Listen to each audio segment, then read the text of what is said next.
अगर आप भी चाहते हैं नए वीडियो एवं नए ऑडियो देखने एवं सुनने के लिए तो हमारे गोल्ड स्टूडियो चैनल को सब्सक्राइब जरूर करें एवं बेल आइकन दबाना ना भूलें।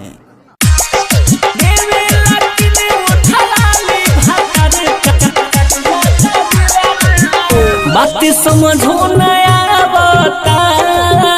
रही रही के सतावता कभी कवनो पैया हो चोरी चोरी मुआवता बात समझो नया बता रही रही के सतावता कभी कवनो पैया हो चोरी चोरी मुआवता केतनो मनाई नहीं मानते बाते बड़ी भइल बाबे वाला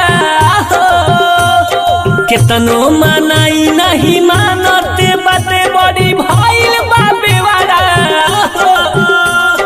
देवे लकिन उठा लाली भातर पूरा चट जाता देवारा आदे देवे लकिन उठा लाली भातर पूरा चट जाता देवारा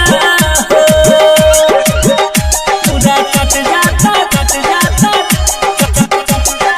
आरडीएस रिकॉर्डिंग स्टूडियो सरसुआ बाजार।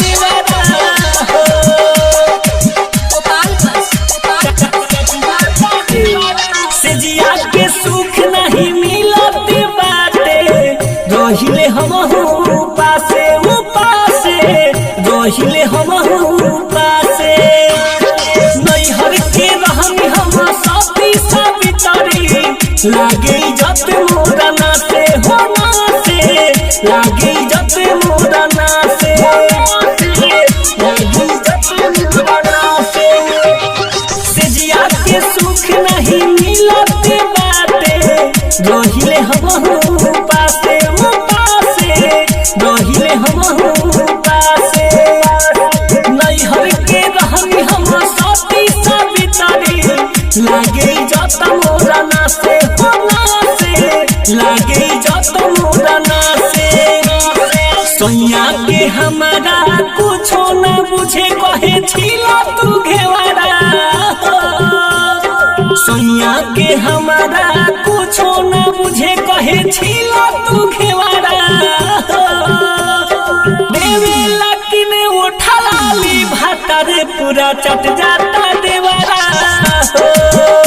आदे देवे लकिन उठा लाली भातर पूरा चट जाता देवारा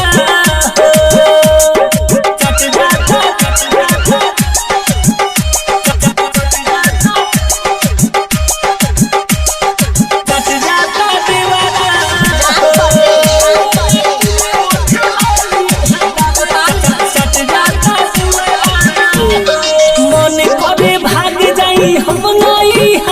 लेके आपन जवानी जवानी लेके आपन जवानी छोड़ी सुफाऊ के हमारा कपारे पियऊ तू गइल राजधानी हाँ धानी पियऊ तू गइल राजधानी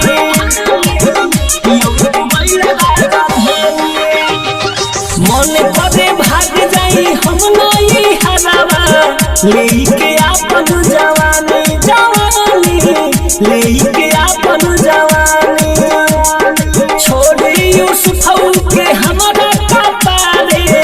पियऊ तू गइल राजधानी हो धानी पियऊ तू गइल राजधानी भटजी विशाल दिल आलम न मने बने करेला केवारा